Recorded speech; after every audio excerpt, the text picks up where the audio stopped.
Panama City.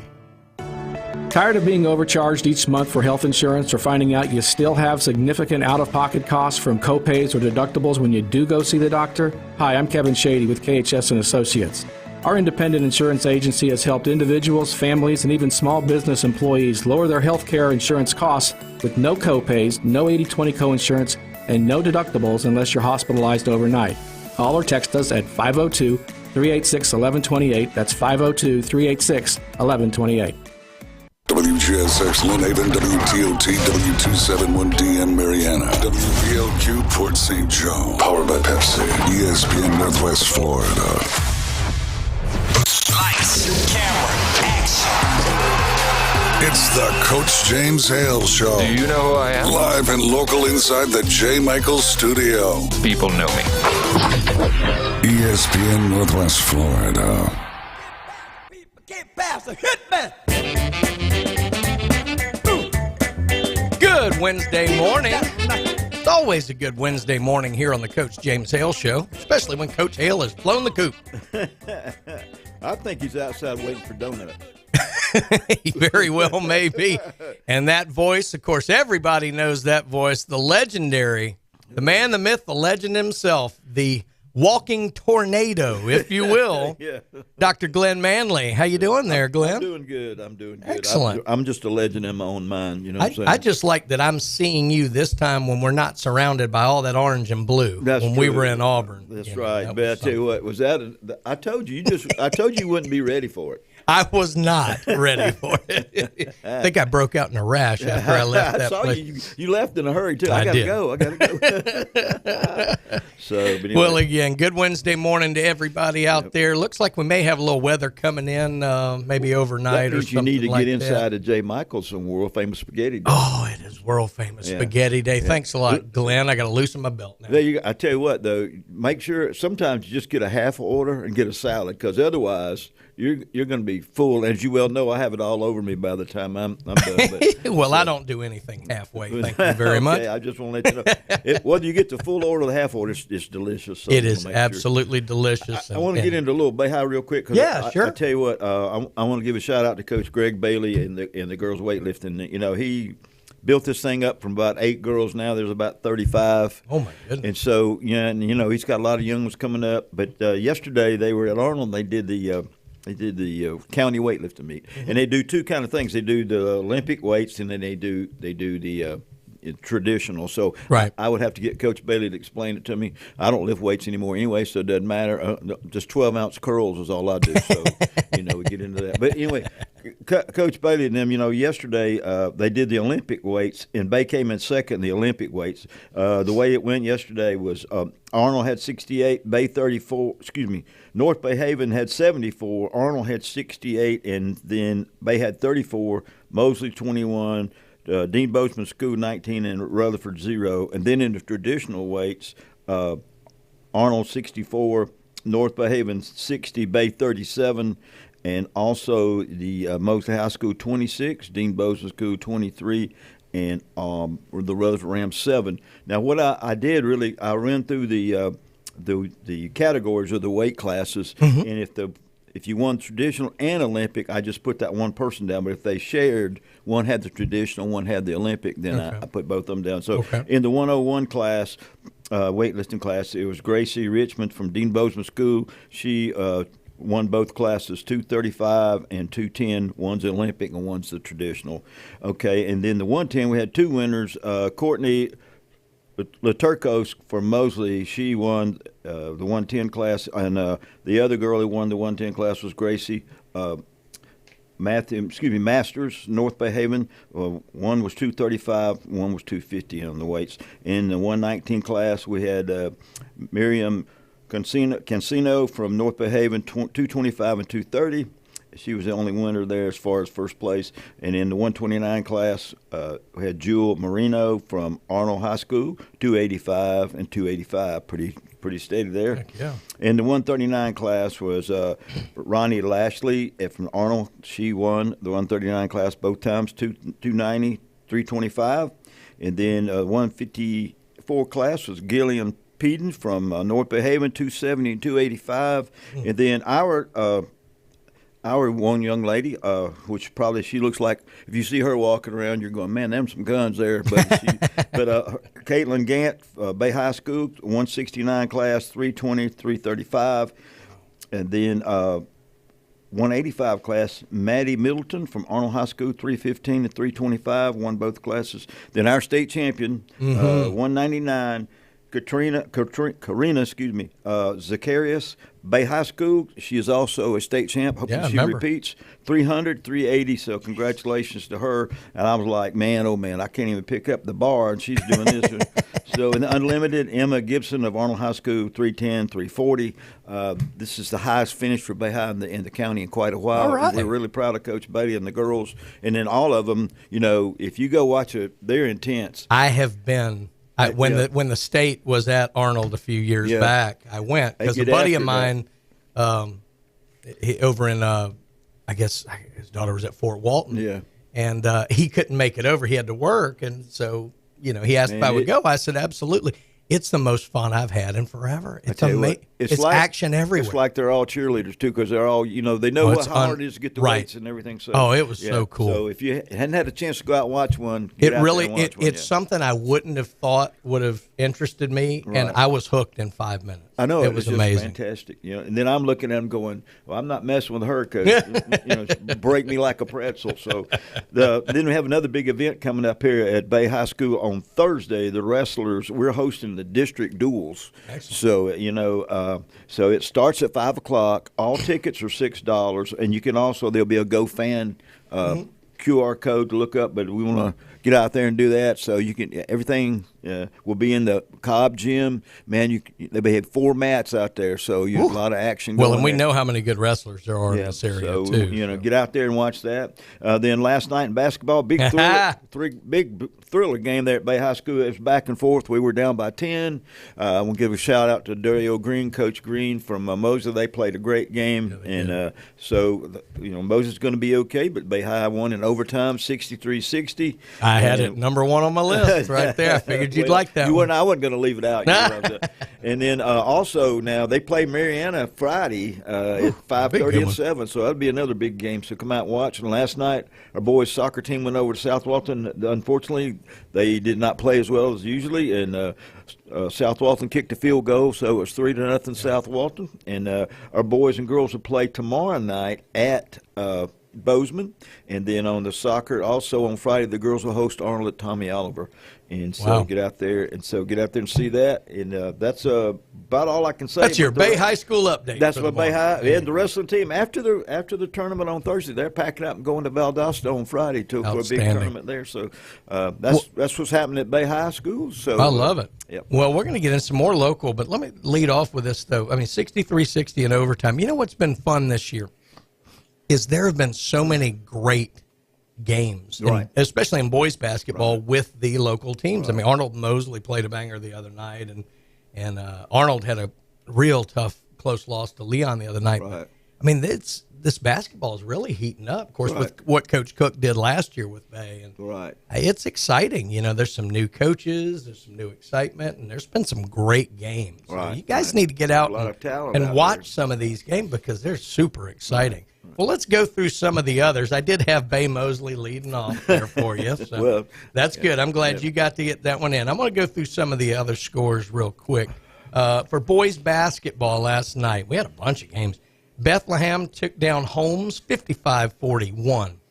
Glenn, your favorite, Katandale. That's right. Takes down Malone 68-48. Let's tell you what now, that Malone, when I was refereeing, they were one of the powerhouses coaches, but the coach up there at Katandale, Cottondale, the rest of y'all, that's what we officials used to call it. And they say, don't church it up. That's right, yeah.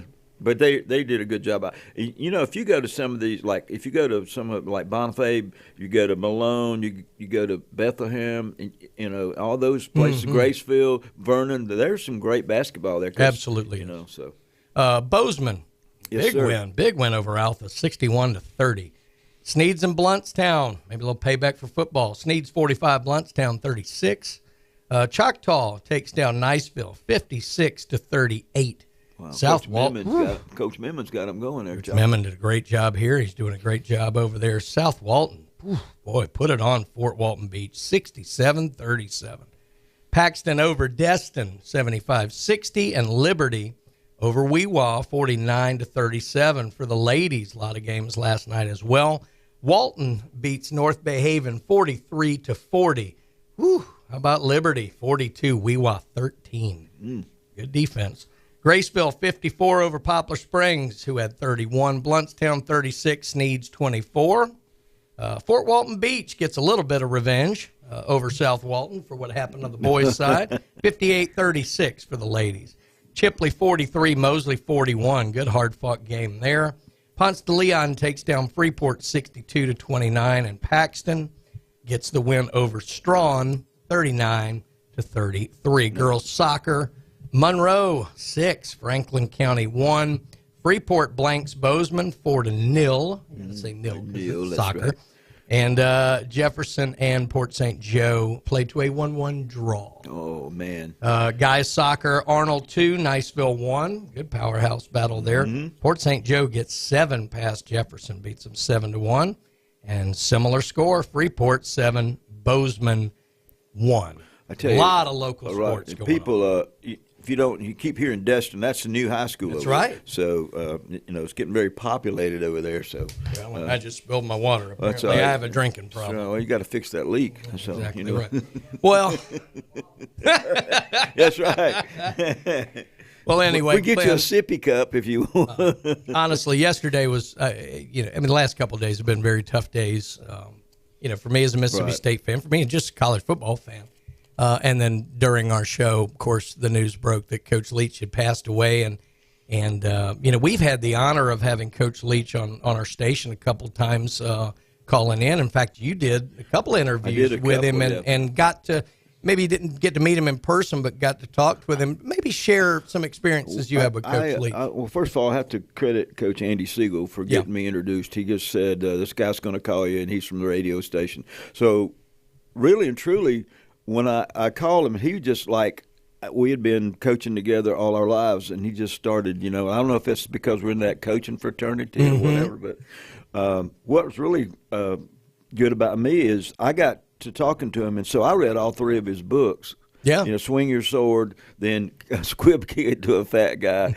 And then I said, when you're at Texas Tech, did you do that to Texas? He said, well, we tried it, but their fat guys are faster than our fat guys. So, when you see that, so it's just, then one of the stories, though, and then the other one, he did a book on Geronimo. That's one of the best books I've read on Geronimo. Yeah. I'll tell you, he did a great job. But, every time I would call him to interview him, we'd talk about 15 minutes before we even got to the interview because we'd just talk about all kinds of things, And when you talk to him, for me, it was like you could hear kind of the wheels turning because he was so intelligent, but he's not going to give something that's not, I don't know, not corny or not fakey, but you had to pay attention to what he's saying. Yeah. And then we'd start the interview, but the guy that was up there recording would want me to do now because we had so many different things going on. But one of my favorite stories was when he said he was playing at Kentucky and they came to Mississippi State. I love it. And he said that it was perfect. He said it was a perfect visitor's locker room. It was a square room. 25 hooks on the wall all the way around. He counted them. And counted them, yeah. And he said there was only one toilet. Not much toilet paper, and he said so in one sink. And he said had 25 guys with their clothes and 25 guys with their clothes on the floor, and they were just sitting around. He said, but the other part was when they went down the ramp, it wasn't stairs on the ramp. It was so slick, the guys had to hold on to the rails. So he said it was one of the all-time favorite locker room stunts you would pull on somebody. Well, and that's what was so great about Coach Leach, and we're going to have a ton more stories today about him, but how many people would complain and whine about all that? Leach thought it was fabulous. So I asked him. I said, "Well, have you been over?" He said, "No, I think they've changed it since I was here." He said, "But you don't go to your own visitors' locker room. You don't know." So, but anyway, I said, "But I have to." Like I said, anytime that I talk to him, I could text him anytime and say, "Hey, congratulations on getting this guy," or whatever. He always took the time to after a game, I congratulate him. So I knew you had to do a lot of things with get the players on the bus or do this or do that. But he would always come back, or he'd say, "Hey, I'll talk to you later. I'm recruiting. I'm on a recruiting trip." So so hopefully we can talk to Coach Andy Siegel real soon because he actually coached with him and knows. Yeah, we're going to try and make that happen. We're going to have lots of different stories about Coach Leach today as it goes on. But right now, we need to talk about some of our great sponsors. Yes, sir, and as Glenn mentioned, it's Wednesday, and that means world famous J. Michael's Spaghetti. You need to get out there and try it. You always go for the seafood. You always go for the cold beer. But on Wednesdays, that spaghetti is absolutely what you need to order. Get out and see them today. Blue Sky Express Car Wash. Get that car nice and clean before the clouds open up on us, tonight. But they have the best equipment you're going to find anywhere. It's going to make your car look better than the day that you bought it. And then don't forget about Dr. Chad Mitchell, orthopedic specialist. I keep forgetting these changed names now, but not his service. His service has been fantastic. He's been helping the athletes of this area forever. And you need to get out. If you've got any kind of injury, get out and see Dr. Chad Mitchell. When we get back, we're going to talk a lot more about Coach Mike Leach, the legacy that he left, the impact he had on just the general college football fans and maybe some people who knew him best. So we'll get into that when we come back here on ESPN Northwest Florida. Northwest Florida.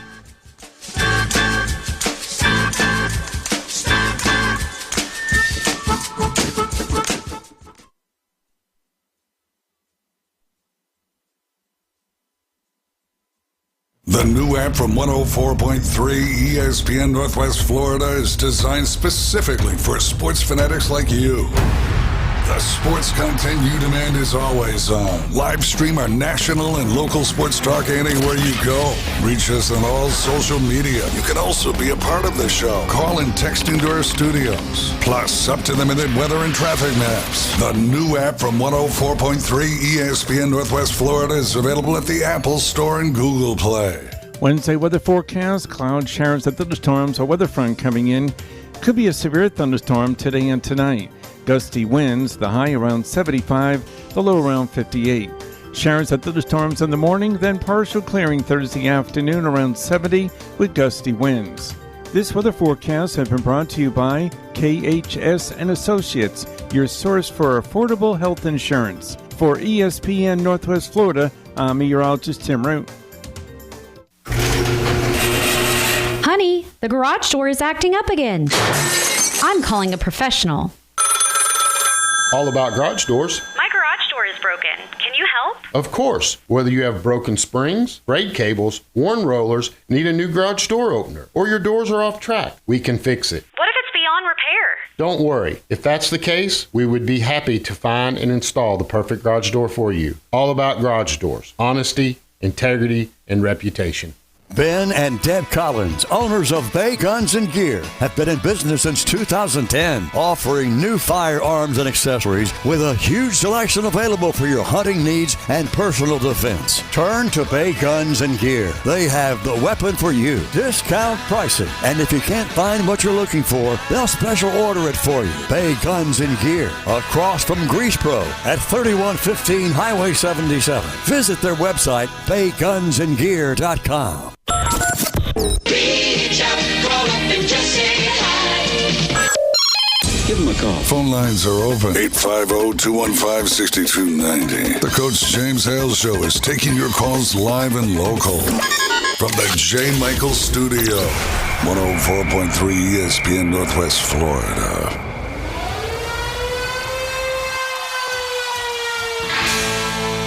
Hey, Brian Haddad back with you on the Coach James Hale Show. I'm sitting in this week for Coach.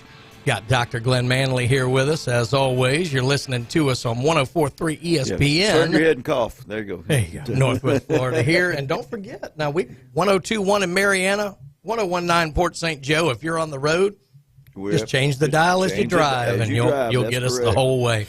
All right. Well, we were talking as we went in the break about Coach Leach and obviously the legacy he left and what a footprint he left on college football, but just fans in general. I mean, we talked all day yesterday about, obviously I'm a Mississippi State alum and a fan, and he was my head coach, but he felt like he was everybody's head coach. Right. and it was something like that. But we wanted to, keep sharing some stories on that, and we've got someone great to relay this, someone who knew him personally, worked with him. We've got on the line Coach Andy Siegel. Andy, how you doing this morning? Rough weekend, guys. Yeah, I bet. So you got two stories to tell. Yeah. Unfortunately, I was up in Birmingham watching my son wrestle, and then Friday night, hundreds missed calls, and I was like, what's going on? What in the world? And they're all from Kansas, and then so Saturday morning, I'm infamous for not having my phone plugged in, like I just can't remember. And it turns out one of my former players from Venice, who basically is like a son to me, I mean, he's got a room in our house and everything, and actually helped coach my North Bay Haven guys during COVID, passed away, Jared Powers. So that happens Friday night. And then Saturday, all the days are starting to bubble, but also I'm starting to get phone calls from the old Texas Tech, Iowa Wesleyan guys, and I'm like, what in the world? So I said, Mike must have said something stupid on the air or something. And all of a sudden, Joe Weed, who's a guy that I was pretty good friends with at Key West, I introduced to Mike, and they're best friends for 32 years since then. He texted me, he goes, call me ASAP. So Joe done. So I call him, and he said, look, there's a situation with Coach, doesn't look good. Said, I'll keep you abreast. And then, I've been talking on and off with family and his coaching family and Joe, and I just went through the whole thing. And then, unfortunately, as you guys know, we lost Coach. And it hit my family hard because my son Austin had just done a Zoom thing with him a week ago for a project, and Mike was giving him a hard time about, have you lost your mind trying to go into coaching and stuff like that. And then was telling my son the last place on earth to have me working as a restaurant, when that's like putting a drug dealer inside a pharmacy. So, he's just cracking his stuff, but Austin mentioned he just didn't look or sound good. And I know he's been battling pneumonia all year, and then obviously we know what happened, and I don't want to get into details and all that. But, yeah, I mean, what a great guy. And then yesterday, just the messages back and forth and seeing all the stuff from everybody, how many different people he's touched. But Coach Mummy might have had the line of the night last night. But I'm at work, and he's texting me, and we're just kind of telling Mike stories back and forth. And he said, I guarantee you one thing, he's walking around in heaven right now trying to find Geronimo, Blackbeard, and Captain Kidd, and picking their brain and telling them stories. Yeah. And so I came back with, well, if he is, he's wearing his flip-flops, his cargo shorts, and a Key West T-shirt. And then Coach Mummy goes, and with a beer in his hand. That's right. So, we started doing that stuff. And then, it's just the different things he's done. I mean, literally, the impact he's had on so many people. I went back and read an old story from when I was the head coach of Key West, and I was leaving, and Mike wanted the job. At the time, he's an up-and-coming guy at Valdosta State. Mike's like, I love Key West. I would just love to go on down there. And I said, well, Mike, I think they would hire you in a heartbeat. I just don't think you really want to do this. I mean, living here is one thing. Coaching here is a total different animal. He said, it's all right. And he actually applied, and they blew him off the first time.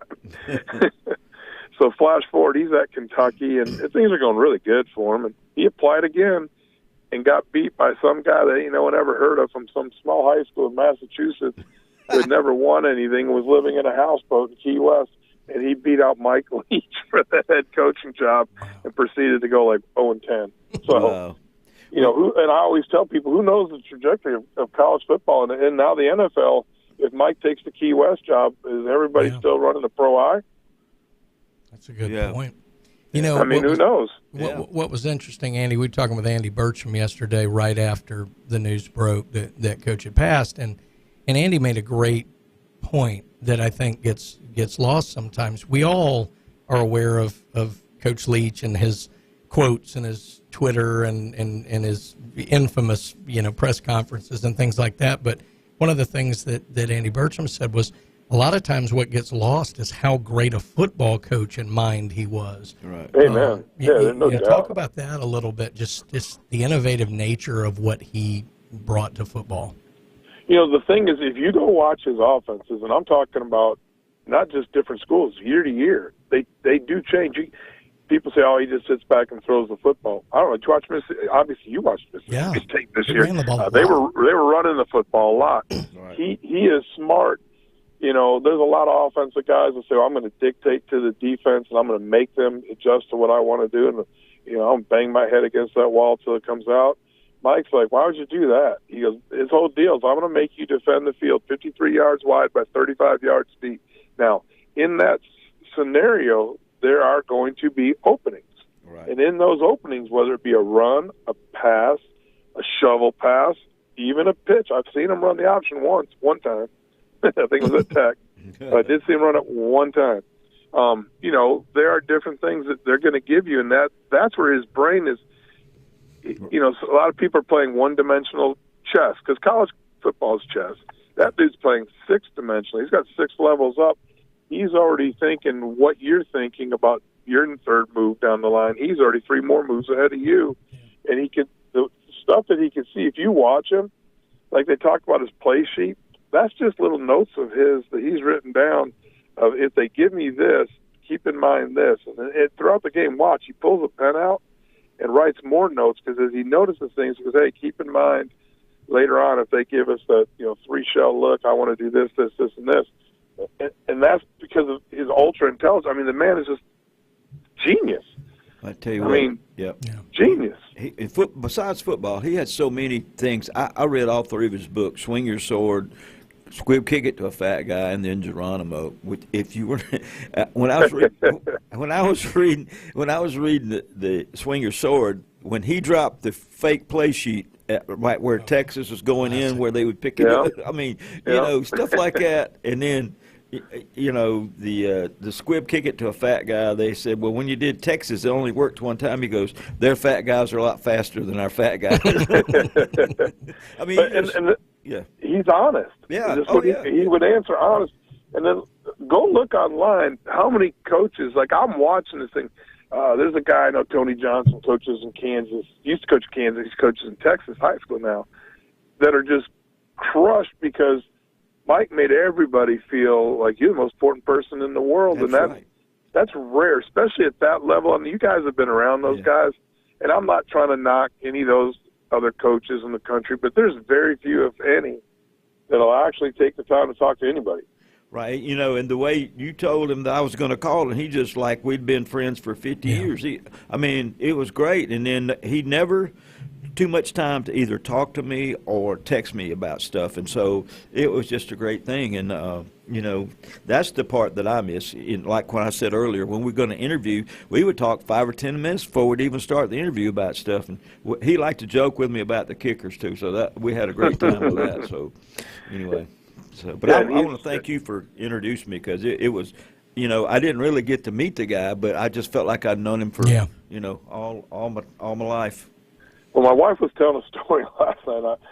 I'm hesitant to share it, but I guess I can. So he writes about it in his Swing the Sword. I can't say sword today. I'm having a rough morning, I guess. But, I said I just got the head coaching job at Key West, and all of us had coached with and against each other. And I was like, all right, I'm going to have the world's biggest minds of offensive guys and defensive guys come in here.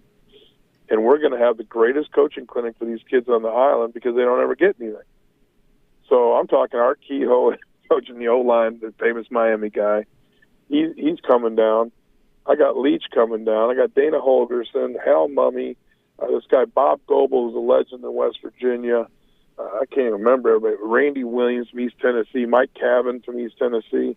I mean, we had just, unbelievable. And the deal was, it was a week long. So we weren't on the field, but for the kids, maybe 3 to 5. And then we'd have a coaching clinic 5 to 6 every day for anybody who wanted to come free. Didn't cost anything. And then, this is sad, but the bars in town donated piles of drink chips for free drinks for the coaches and their wives. And I got hotels donated.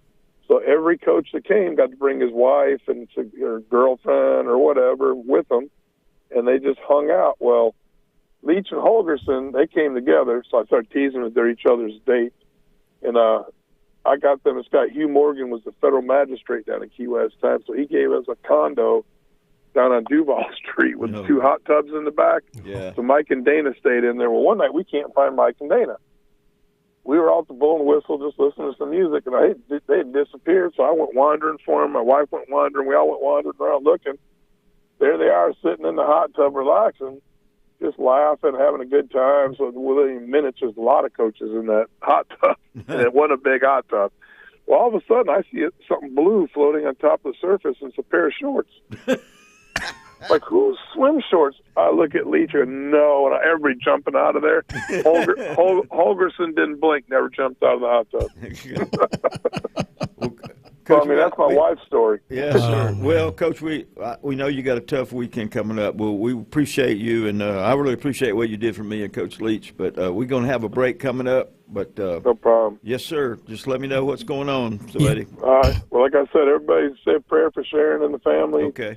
You know, it's a good deal for them that now they got some peace and they can relax and let them have a little privacy. We will, and honestly, thinking about you and everyone else who knew him as well, because it's a loss shared by many. Thanks for sharing some stories with us this morning, Andy. No doubt, no doubt. All right, you guys have a good day. Okay, we'll do it, buddy. Man, that was just great stories about. Again, but you could just go on and on. It's a guy you feel like you know, and when you hear stuff like that, if you have a chance out there, go get Swing Your Sword. Yeah. Squib Kick It to a Fat Guy in Geronimo. Those are 3 great books. You won't put them down, I can tell you that right now. Oh, what a great, I guess triple of books. We may have to do some sponsors when we come back. Yeah.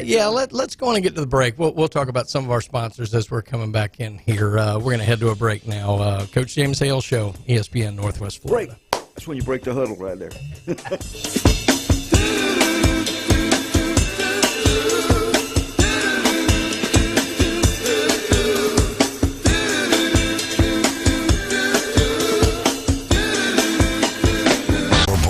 ESPN Northwest Florida.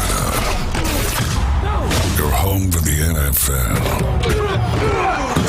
Listen to the biggest games in ultra-high fidelity.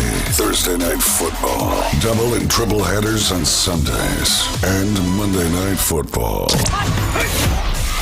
The NFL and ESPN Northwest Florida is sponsored locally by Dave & Buster's and Instant Replay Sports Cards.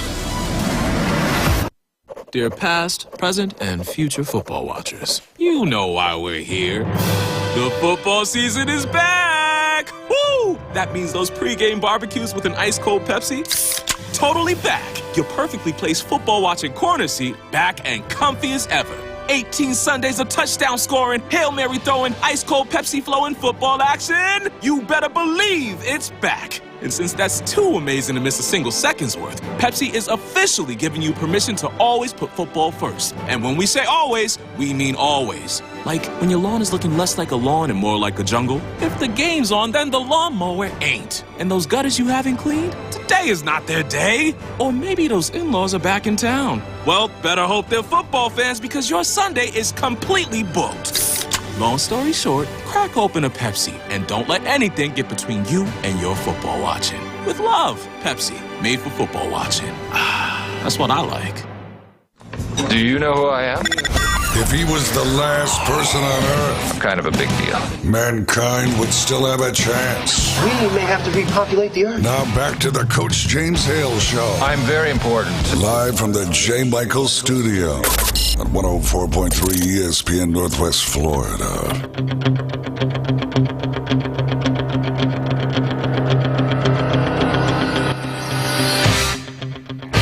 Glenn, how many times have you heard that song play on the planes? Oh, man. I just got chills hearing it. Brian Haddad back with you on the Coach James Hale Show, joined by Dr. Glenn Manley. Let's talk about real quick some of our great sponsors. That was a wonderful segment with Andy Siegel. It was. That time. But let's talk about Rudy's Barbecue. Poor old Ethan, he's had to stroke all kind of checks out there. I know. You're going to cover it. And well, he's trying to get, Jimbo to move along, I guess, but no. Who knows? Maybe he's paying for Bobby Petrino to come in there. Oh boy. But anyway, Rudy's Barbecue, the best barbecue you're going to find anywhere down here. Real Texas barbecue. Right. Go out and get the brisket, the turkey. You will absolutely love it. Chuck Tucker with South Oak Title and Closing. You don't want any hassles when it comes to closing on real estate. Make sure that you deal with the best, and that is Chuck Tucker with South Oak Title and Closing. And El Rodeo Tequila. Let me hear it, Glenn. Ay, ay, ay. They have happy hour specials. They have great food. You will absolutely love it. TVs everywhere, sports ticket. Get out there and have a great time. El Rodeo Tequila, the best Mexican restaurant on Panama City Beach. Well, we've got another caller on the line for us today. He is our Wednesday special, and that is Dr. John Ward. Doc, how you doing this morning? Living the dream, guys. How are y'all doing this morning? We're doing all well. right, man. Not bad. Doing well. You know, obviously, Doc, a lot of the talk has been, and we've had a lot of talk this morning about Coach Leach just sharing stories and things like that. Maybe, you know, start off here, some comments or thoughts you had just about Coach Leach and what he meant to college football in general. I mean, the Pirate, what can you say? Definitely always had something interesting to say at press conferences. You know, everyone who knew him seemed to really think he was a great dude. You know, I just hate that, you know, about 15, 16 months ago, you know, he was more or less forced to take a medical intervention that he didn't have a choice to take, and we'll never know if that played a role in his demise. Yeah. Yeah, you know, and you know, he was dealing with pneumonia and different things like that this year, but, you know, that's the tough thing with cardiac events is you really kind of never know. I mean, things just kind of pop up, but certainly was... An awful lot of cardiac events have been happening in people in the sports world. Look at the World Cup journalist that passed away last week. There were actually 2 World Cup journalists that unexpectedly passed away. You look at the soccer players, you look at young people.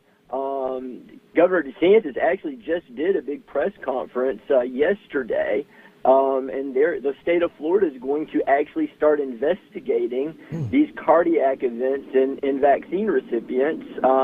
You know, and again, we just won't know because it was never studied. And every time someone unexpectedly dies of a heart event, you're going to, in the back of your mind, be like, was that the COVID vaccine or was this going to happen anyway? That's my take on this. No, I get it. Yeah, that's really a. And like you said, it's going to be one that's hard because we may not know. But let's pivot real quick. Go ahead. I'm going to take this as a public service announcement for people not to get the booster that has only been tested on 8 lab rats. that is like, I'm not kidding. Like, do not do it. It literally, we know it causes cardiac inflammation in certain people. You just don't know if it's going to be you or not. Yeah.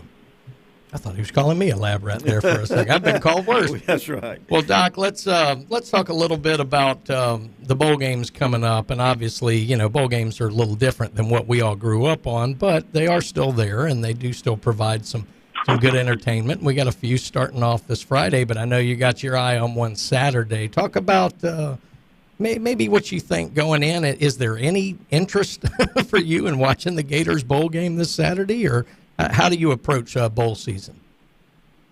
My approach to bowl season, I think I've mentioned this, with all the opt-outs now, it's really just a spring game. I mean, it's next year's squad.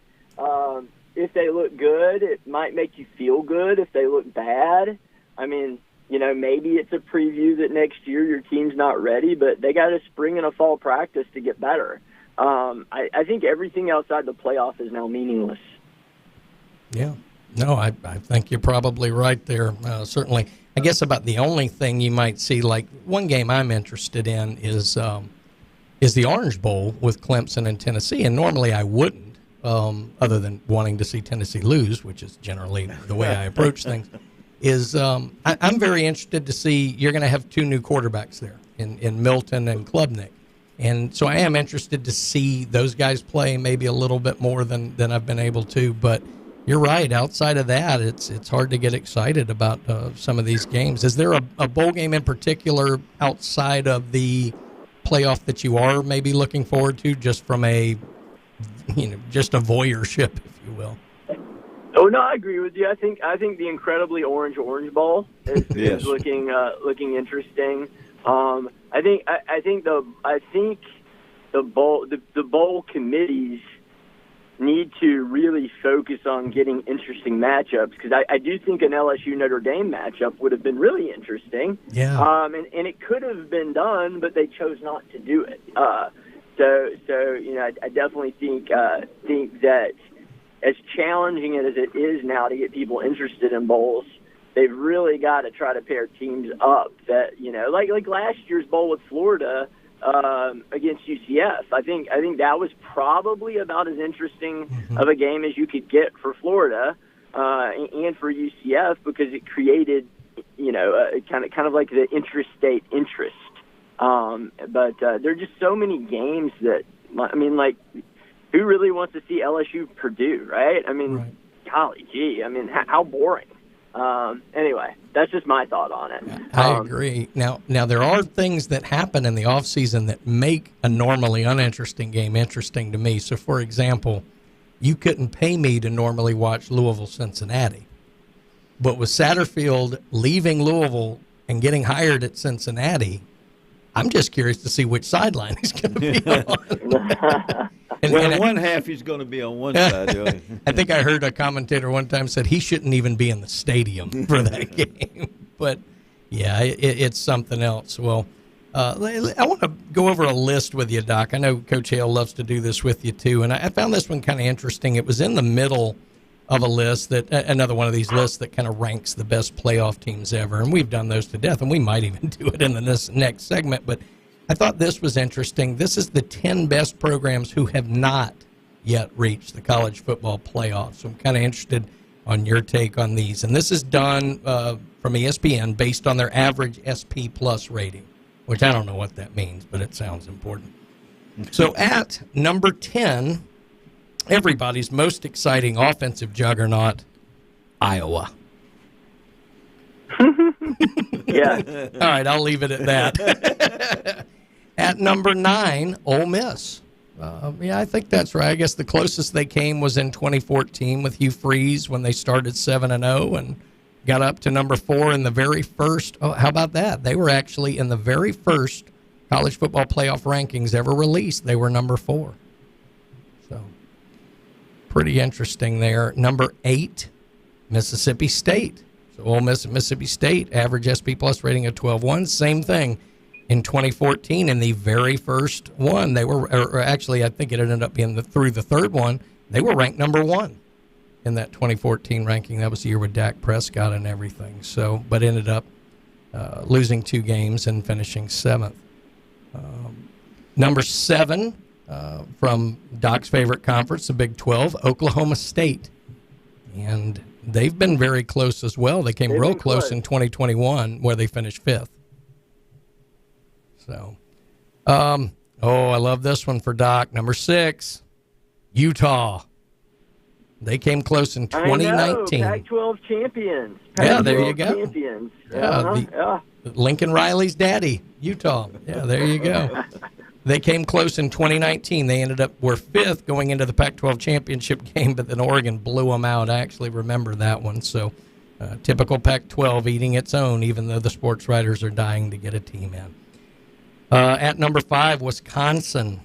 They came really close in 2017. Paul Chryst, before he got fired, they were 12-0 and 4th, but they were in the Big 12 or Big 10 championship game against Ohio State and ended up losing by 6, so they missed out in 2017. Number 4, Penn State. They came really close in 2016. They had 2 early season losses, but then took 9 straight down the stretch and beat Ohio State in the Big 10 championship, but they ended up 5th overall. Let's real quick, Doc. The last 3 are all SEC, not surprising. Number 3, Texas A&M. They came close in the COVID year of 2020, where they ended up 5th with 1 loss on the year to Alabama.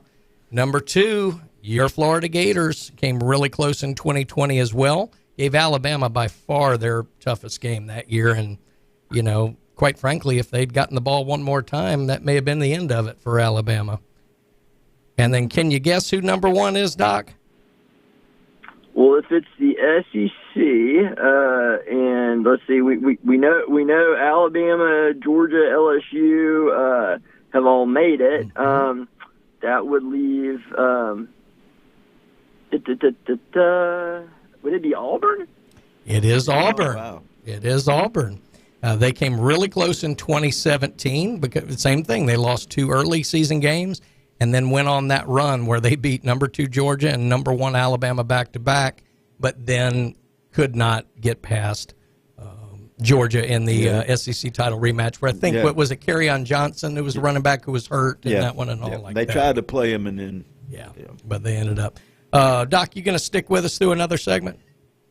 Sure. All right. Well, let's do this. Let's head to a break, and then we're going to talk to Dr. Ward again more about college football in the next segment. We're probably going to talk a little bit about skin care and how you can take care of yourself as well. So we'll do that when we get back right here on the Coach James Hale Show, ESPN Northwest Florida.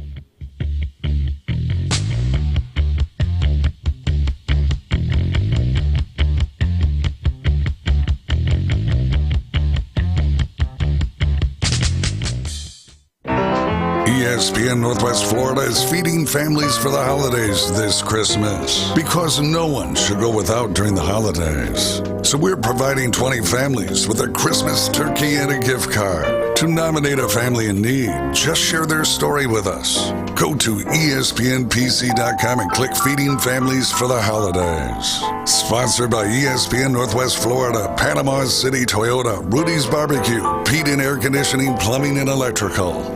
Good Wednesday morning. Stormy weather expected today, tonight, and Thursday. A strong weather front coming in. Showers and thunderstorms, gusty winds today, tonight, and Thursday. Could be a severe thunderstorm. Highs in the 70s, lows in the 50s and low 60s. And those gusty winds will settle down by Friday. This weather forecast has been brought to you by Earthworks of Northwest Florida. For ESPN Northwest Florida, I'm meteorologist Tim Root. We know that juicy, cheesy, grilled to perfection burger sounds amazing, but it does sound like something is missing. Pepsi, baby! The yin to this burger's yang. Burgers and Pepsi go together like burgers and Pepsi. This perfect blending of flavors makes every bite of lettuce, every sesame seed on the bun, and every sip of that crisp, refreshing, ice-cold cola a journey to Foodtopia. Burgers, better with Pepsi. That's what I like. Is that the sound of an ooey gooey, cheesy, crunchy slice of P-I-Z-Z-A? Obviously. But as good as that sounds, we think it can get even better. Oh yeah, that's the sound of a freshly opened fizz-filled Pepsi. The only thing that can take this flavor medley of crunchy dough, mouth-watering cheese, and savory sauce to the next level. How about another bite? Pepsi and pizza sound like a match made in heaven and taste even better. Pizza, better with Pepsi. That's what I like. The Coach James Hale Show is live and local from the J. Michaels Studio. Boss, I got good news and bad news. Whoa, what's the bad news? Your hat's on fire. ESPN Northwest Florida. Yes, sir.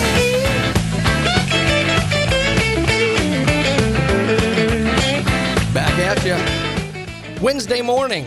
A beautiful Wednesday morning here in Bay County. A little overcast, but beautiful nonetheless, and makes it even better when we got Dr. Ward on the line. Doc, talk to us a little bit about skin cancer here. 1 in 5 develop it in their lifetime. Look, it's one of the downsides of living in paradise. We got to take care of ourselves, but talk about ways that we can protect ourselves. Sure. So best way to protect you and your family from skin cancer is to protect yourself from the sun. Basically, the sun is, ultraviolet rays changes your DNA, and then those changes to your skin's DNA causes cancer to grow. That can be the form of cancer known as melanoma, which is the type that is deadly. It can be the less invasive forms of skin cancer, basal cell or squamous cell. But what you can do preventatively is protect yourself from the sun. But then if you see a spot that you're concerned about you should give your dermatologist a call. We are available in 8 convenient area locations in Bay, Gulf, Jackson, Washington, Walton, all of the areas. We've got a convenient office near you, and you can call us at 233-3376 to schedule your appointment. In most cases, we can get people in within 2 weeks. Well, and don't forget, I think a lot of people, it's on their mind and they're aware of the sun and sunburns and skin issues in the summertime, but don't forget, especially down here, the sun still comes up in the winter. I mean, you still have to protect yourself, right? Oh, for sure. I mean, it's definitely less of an issue. Like, I mean, you can go overboard avoiding anything. Mm-hmm. So, like, but definitely in the summertime, you want to do your sunscreen. In the winter, it's still important, but not as important. So I mean, if you're traveling to a tropical location, it's important all year. But here, like I'll be honest with you, I don't wear sunscreen very much in the wintertime, unless I know I'm going to be outside all day long. But in the summer, that has to change. 30 minutes or more out in the sun in the summertime, you're going to get a burn. So you should protect yourself. Well, let's get back to talking about some football here, and I'm curious as to your take, because I don't know if I've talked to you since any of this happened, but let's talk about Deion Sanders, his move to Colorado, his initial meeting with his players, and kind of his impact so far. What do you think about the move for Deion?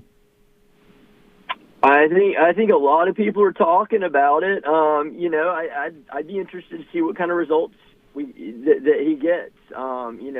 It's a giant leap going from a small FCS school like Jacksonville State to a Power 5. A lot of people there have been a lot of splashy hires in the past, probably none as splashy as Deion.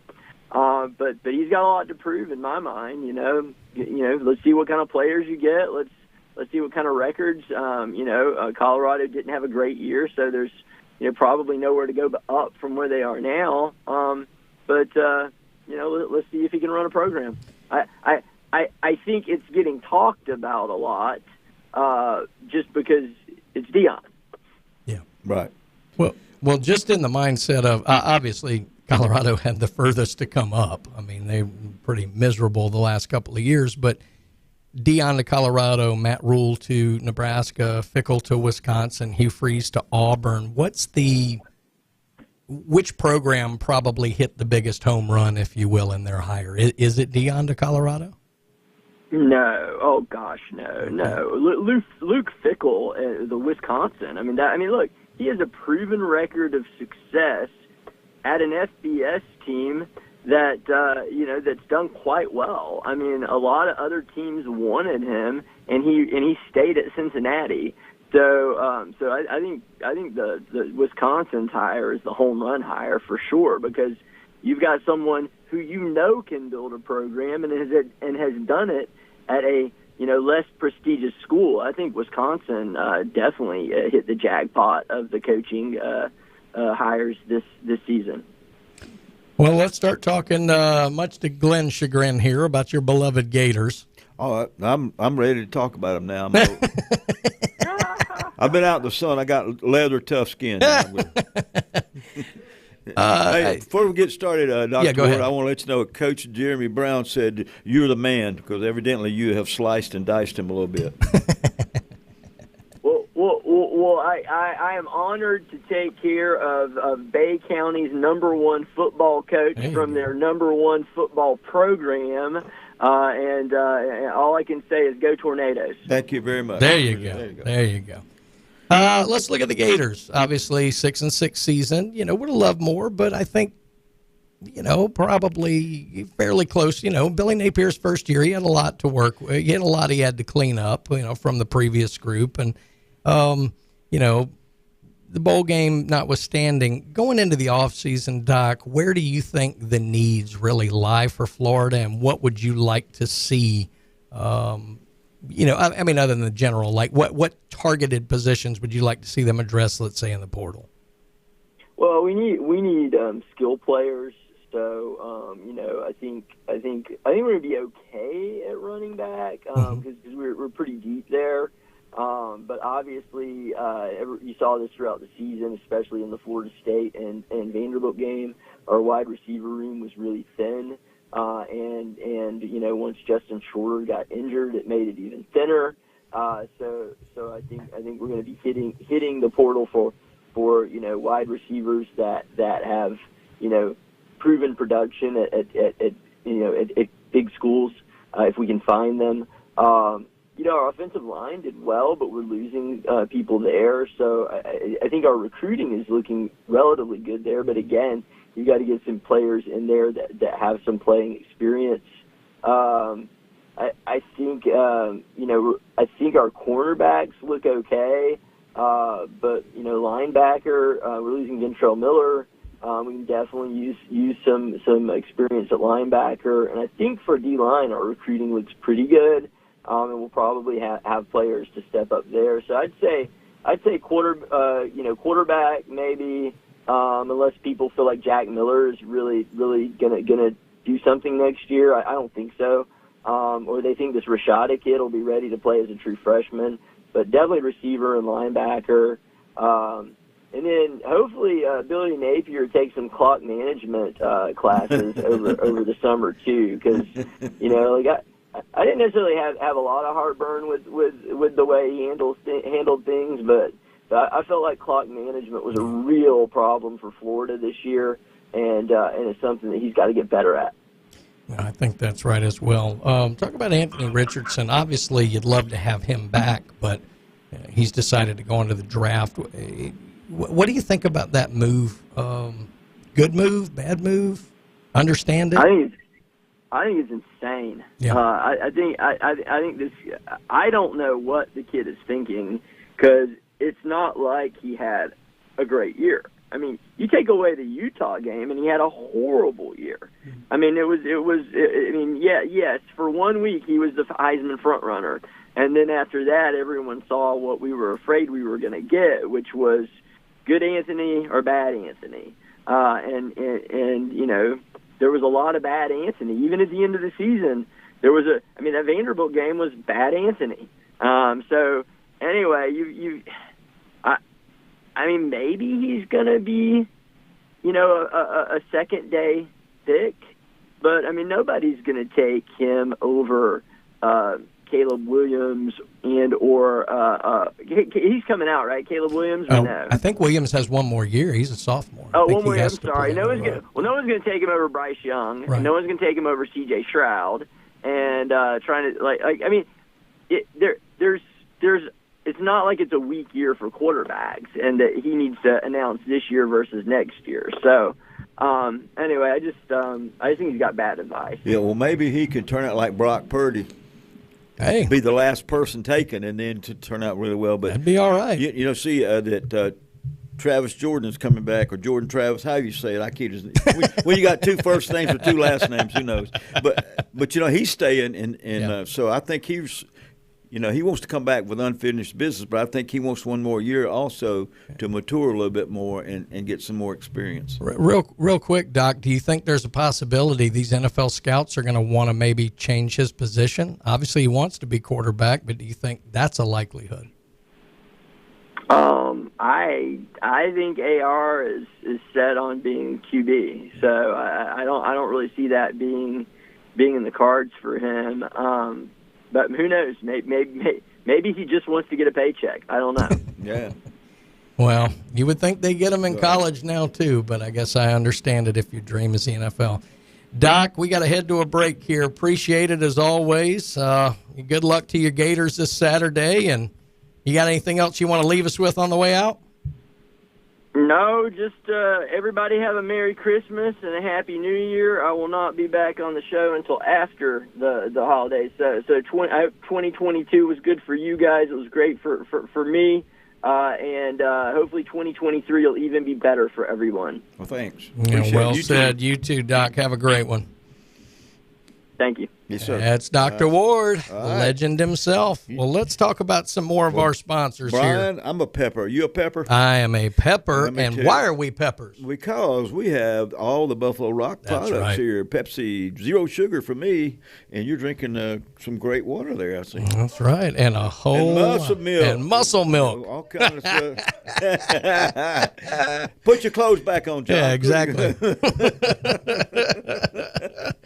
Well, I'll tell you where they love Buffalo Rock, and that's down at Paparazzi Gourmet Deli. That place is outstanding. 3 restaurants in one. Everyone knows about the pizza, but the deli's got 100-year-old recipes, and the bakery. Oh, Glenn, talk about the bakery. Man, let me tell you, you go back there, and they have stuff that you can go ahead and make great deli sandwiches and everything, but they also have stuff that's already made. You take home the spaghetti and meatballs they have, but then sometimes some of the things. But then when you go to the dessert bar, that's hard to pass up. It just kind of pulls you. But then when you get the pizza, if you get a slice of pizza, it's like 2 or 3 slices of a normal pizza. It is. And it's fantastic. It's the crust, the way they bake it on that rock stuff. Yeah, that's fantastic. Making me hungry. Big John, yeah, we got a Big John. Well, and every time I take a trip to Paparazzi, I have to go immediately right after to Max Fit Sports Nutrition. That's right. I got to go see Jason, get the best products to make you look better, feel better, although the look better part is still a work in progress. But if you want to get bigger, stronger, faster, you got an athlete looking for that edge, and you get out to Max Fit Sports Nutrition there in Pier Park North next to Dick's Sporting Goods. Age, be sure and get the joint boost. Oh, Man, absolutely. it keeps all your joints oiled up so you don't squeak and pop when you're walking. So. Well, he's wearing his red today, folks, but I don't think it's for this reason. When we get back from the break, it's the Alabama update for Glenn Manley. War Eagle, by God. On the Coach James Hale Show, 104.3 ESPN Northwest Florida.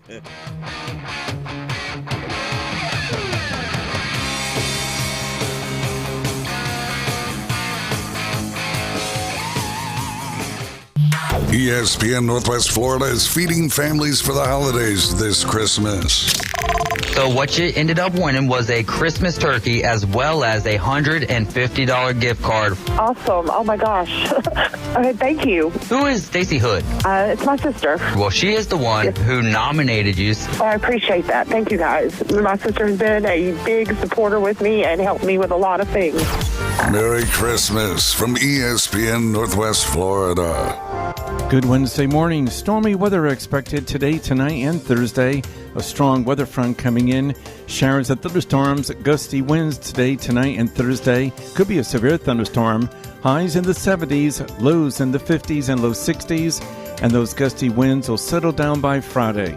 This weather forecast has been brought to you by Mid-South Lumber, the best little lumber yard in Panama City. For ESPN Northwest Florida, I'm meteorologist Tim Root.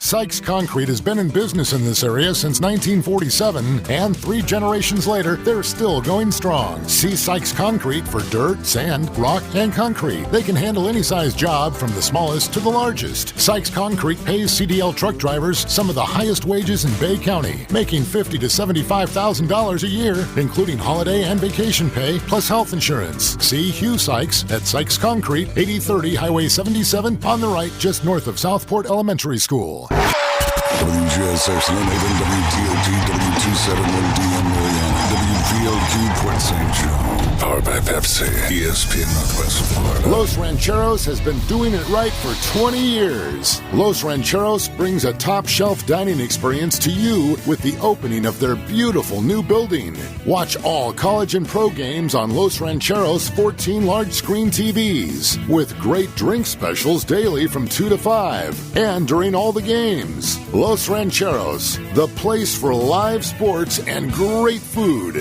on 23rd Street between Jenks and Harrison.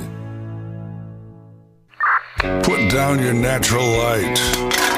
It's time for the Alabama Update.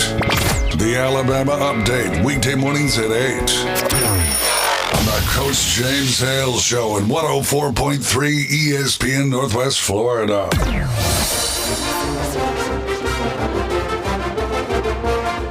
I'm waiting on Glenn to do it. War. Oh, I mean, Roll, Tide, roll. I'm sorry, guys. Oh, John, clip that. We are going to use that for years. I got them mixed up. Alabama update. That just made my day, Glenn. Fabulous. Sorry, Auburn fans. I had a weak moment. It must have been the breakfast I had. Unbelievable. Well, the Alabama update is brought to you on the Coach James Hale Show every single day by Steverson Air Conditioning. They are absolutely number one. It's about to cool off here on us, Glenn. And you think, why do I need air conditioning? Because they do heating as well. They do heating as well, but the way it goes is you'll have the heater on in the morning and the air conditioning on in the afternoon. That's so right. They are the ones, man, it makes a quick change for you. You don't have to wait on it. I have to start it, let it sit, then turn it back on the other side. Nope. Well, and they do, and all that work, you need to make sure that the unit gets serviced regularly. And Steverson, they are great. They will be out there in no time. They will tell you exactly what you need, and if it's time, right, just go on and get a new one. That's what. Here's the thing too, they will clean up after they fix your new unit and everything in. They just don't do windows. You know what I'm saying? But no matter how much you ask. That's right. And here's the other thing too, though. They will not make you buy a bigger unit than you need. That's right. That's what, they're very honest with you, and this is what you need. You don't need that. So, that's one of the things a little more integrity in selling. That's what we need. I think that's exactly right and well said. Well, Steverson Air Conditioning bringing you the Alabama update today. Well, let's get into it. Not a ton of news. How many players are left on the roster? Well, they recruit a lot, so I think there's still plenty. Oh, so they're just telling them. I tell you, probably the reason their kids are getting in the old portal is they're telling who's coming in. Get out. We're getting some new ones. No, I'm just kidding. I actually think that's probably true in some cases, or I think some people see what's coming in. The thing is, you're a 4-star, 5-star guy. You've been the star your whole life, probably at your high school and thing. Sliced bread now, and you're not used to not playing. That's right. And some kids will stay and try and earn their spot, and some kids think they need to go somewhere else. And what are you going to do? Here's another thing too, and this is my opinion. Sure. They're like, what's an instinct. But anyway, if you're a kid and you're fighting for the number 1 position, and you're number 2 on the depth chart, even if you're number 3, that the team you're playing for is going to win a lot of games. You're going to get some bling bling. True. And even if you're second or third string, you may get drafted. So why not stick with the program you're with and ride it out? Because you never know. You're one play away from being the starter. Well, and especially at Alabama, I mean, the NFL guys know who comes through Alabama, who comes through Georgia, who comes through Ohio State. Right. There's value in that over reps. Right. Which is amazing. And to me, it just seems like it's a little selfish. I want to get my reps, whether I'm winning or losing. As long as I get my reps, I'm okay. But that doesn't mean they're going to come find you. Yeah. If That's you true. can really play, no matter what league you're in, they'll find you. That is true. Right. Well, speaking of transfers, we have news on one of Alabama's players who was in the portal, not anymore, because Christian Leary, wide receiver, Alabama, he has transferred to UCF and Gus Malzahn. This makes sense for Leary. He's actually from Orlando, so he's heading back home. In fact, I'm noticing that a lot in the transfers this year. A lot of them are going back to their area, right? Which I get. It makes sense. Leary, 5'10", 175-pound player. He only had 1 catch for 6 yards this season. He's been dealing with some injuries and all like that. He was the number 75 overall recruit in the 2021 class and will now be playing for as we know, the national champion, UCF, Golden Knights. The legend. They're at the bounce house. There you go. So good luck to Christian Leary. I do think he's a good player. Right. And hopefully he gets what he wants down there. Nick Saban actually released a statement. Of course, everybody's releasing statements on Coach Mike Leach and their impact, but I did want to read this from Nick Saban. He put this out yesterday. Mike Leach was a friend, and we are deeply saddened by his unexpected passing. I thoroughly enjoyed getting to know Mike over the last several years.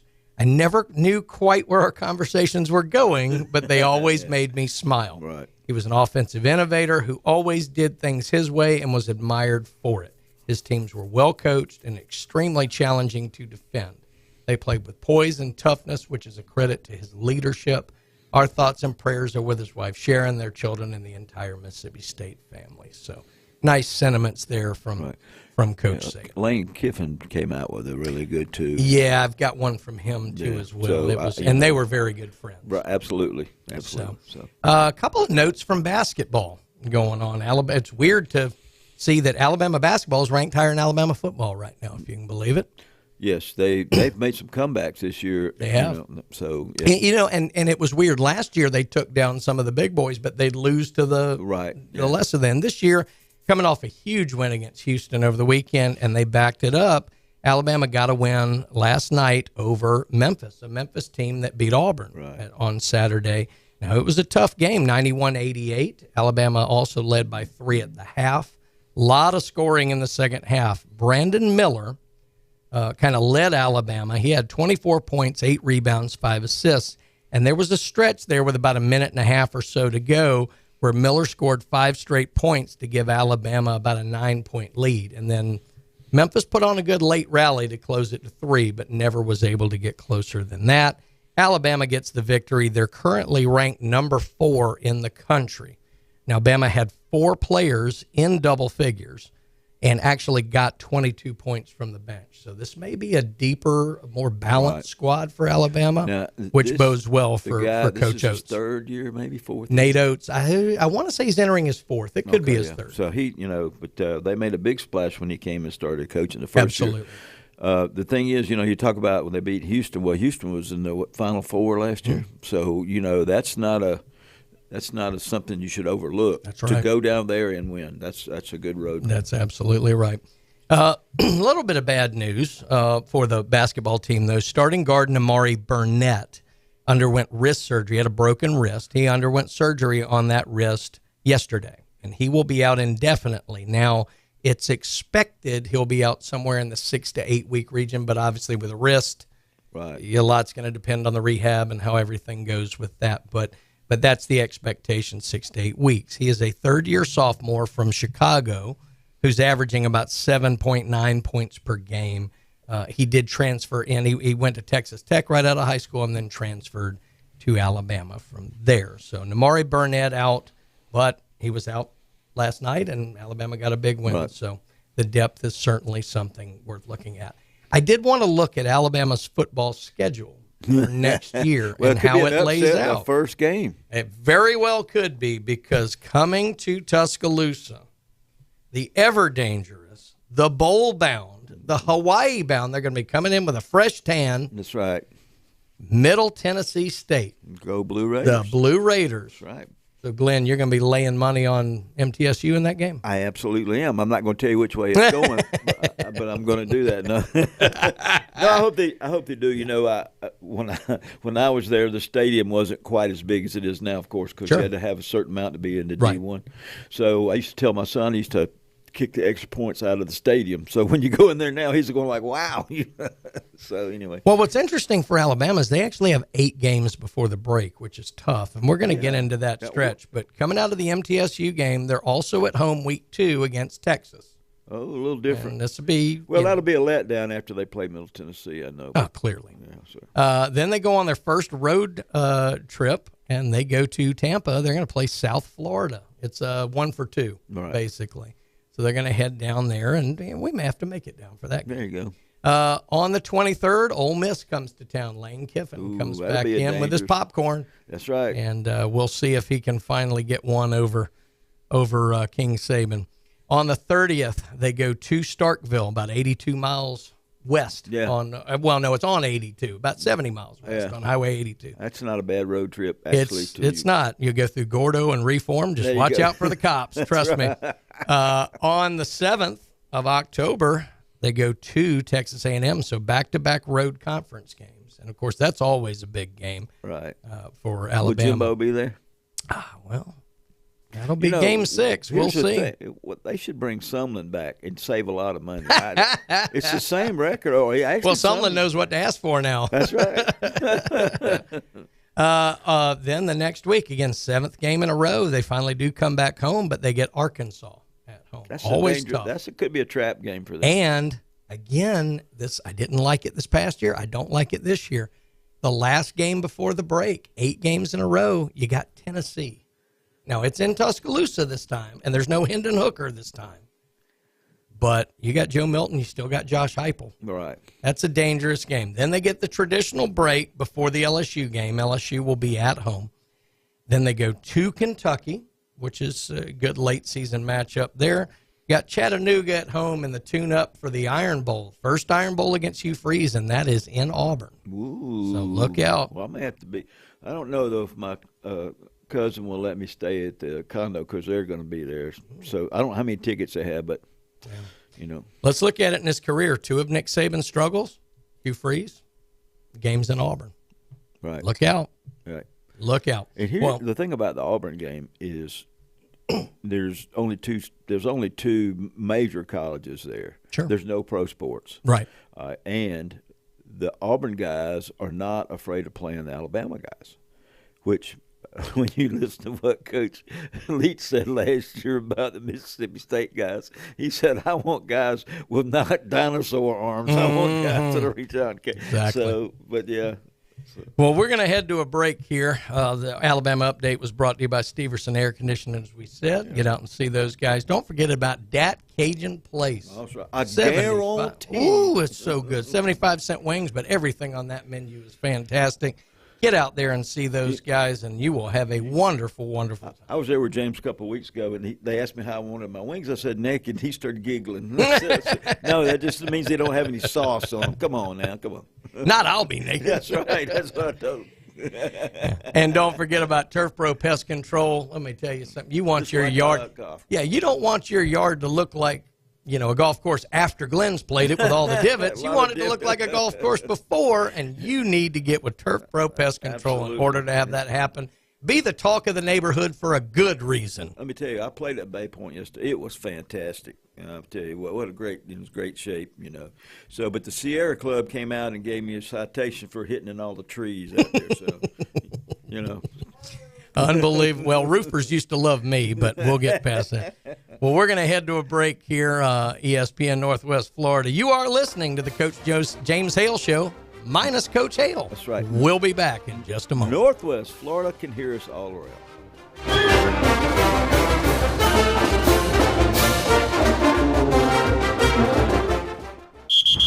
Your home for the NFL. ESPN Northwest Florida. Absolutely the most touchdowns on the Panhandle, including premier NFL games. Thursday night, the Seattle Seahawks host the San Francisco 49ers and Mr. Irrelevant. Purdy looks to throw. Juszczyk. Touchdown, San Francisco.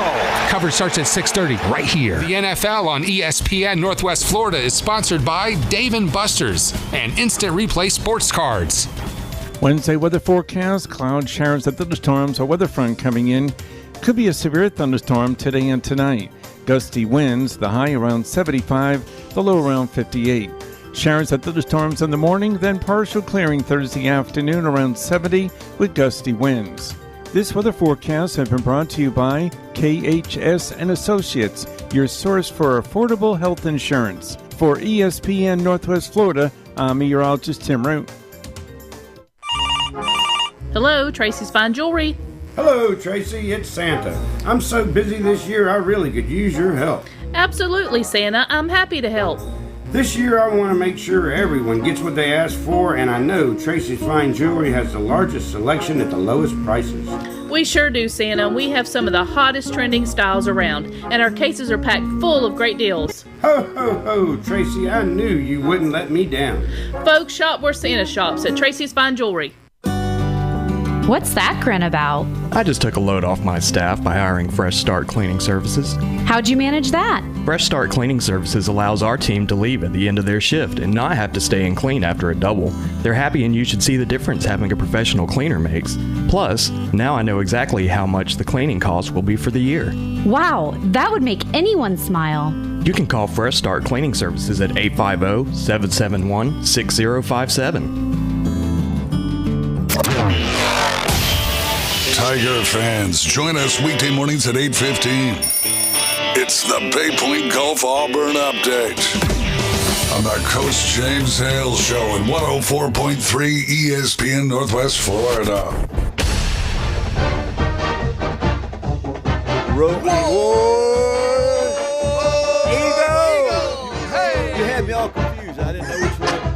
So I was going sideways on that. So sorry, Auburn fans again. Sorry, Alabama fans. But, when you get old, a mind's a terrible thing to waste.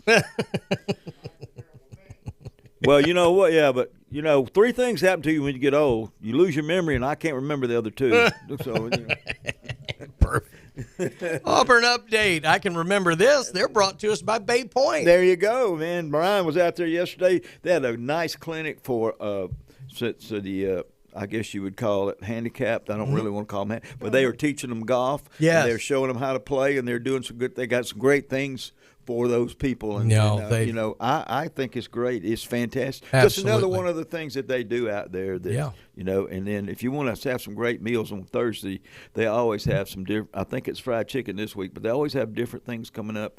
And then Ryan was real nice the last time I was out there. He had the landscapers clear out a lot of the brush on the left for my duck hook, so I wasn't hitting out of such nasty rough. So I appreciate that, That's Ryan. Right. Yep. I do. But you got to watch out for the Sierra Club people. They're everywhere. So.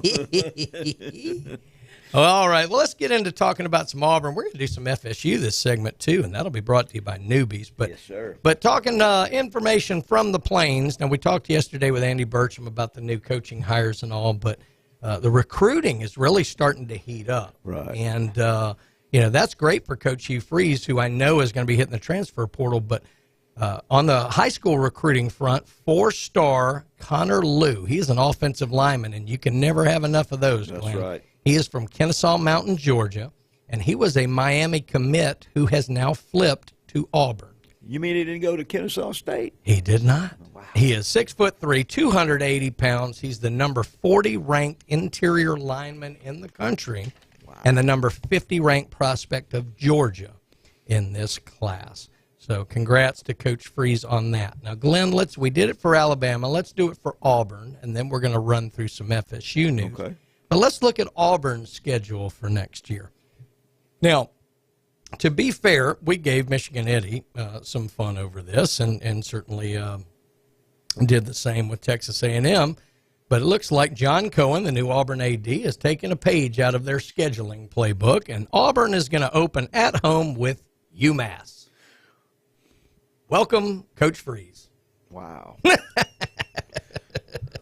It'll be a mess, all right. That's right. Massacre. You massacres. Now, the second week, remember last year they started with so many home games. The second week of the season this year, Auburn's heading out to the West Coast, the left coast, if you will. Yeah. They're going to play Cal. So if you're heading out that way, that's probably the best team you can play. That's right. So good job there. I'm sure that'll be a nice trip to Berkeley for some Auburn natives. All the thinkers. Yeah, exactly.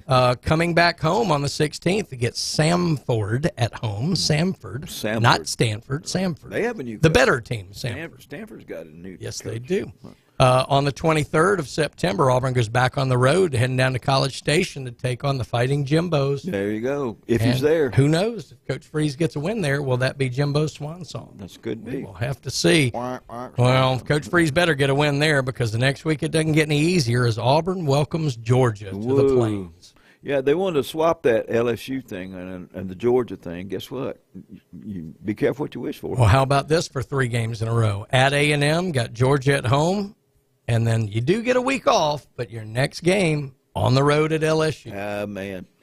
Thank you, Gus, for changing that around. Having the week off is nice, but you still got to go down to the Bayou. Well, I think the Bayou people have that week off too, don't they? No, there's for Alabama. Okay. So you're actually catching them in a good spot. All right. Auburn heading to Red Stick on the 14th of October. The next week, this is going to be one that Hugh Freeze has penciled in. Auburn welcomes Ole Miss to the Plains on the 21st of October. And then the following week, they're going to complete the Mississippi double as Mississippi State comes to Auburn and Jordan-Hare. Wow. On the 4th of November, Auburn goes on the road to Vandy. You're going to play up there against a tough Vanderbilt team that got a lot better this past year. I talked to some people up there already. This week in Nashville is the National Athletic Director, High School Athletic Directors thing going on. But anyway, I talked to some people, a lot of people I went to high school with, the big Vandy fans, and they're really excited about what's going to happen next year. They're getting some good recruits. Well, I'll tell you guys a trick. It may cost you an arm and a leg, but get you a room at that Marriott. If you get up on a high enough floor, you can just sit there in the comfort of your hotel room and watch right out the window. You can see everything. Cheaper, yeah. On the 11th, back-to-back road conference games for Auburn, they go out to Fayetteville and they play Arkansas. See, that tough Arkansas trip. to me is they're not really ranked, but they're dangerous. They're always play hard under Coach Pittman. And that's Auburn's last road trip of the year because they finish with 2 home games. On the 18th, they welcome New Mexico State. They continue the SEC trend of paying the entire state of New Mexico. That's right. And then the big one, the Iron Bowl, Hugh Freeze on the Plains at Jordan-Hare gets Alabama on the 25th. Well, that'll be packed. That'll be a good ball game. That's true. That's true. That's the Auburn schedule for you. Looks actually laid out pretty good other than that little 3-game stretch there in the middle. But, hey, we'll see how it goes. So, Glenn, what do you have for us? Now, before we do this, let me remind everybody that the FSU update is brought to you every single day by newbies. Yes, absolutely. Newbies. So let me hear it, John. Yep.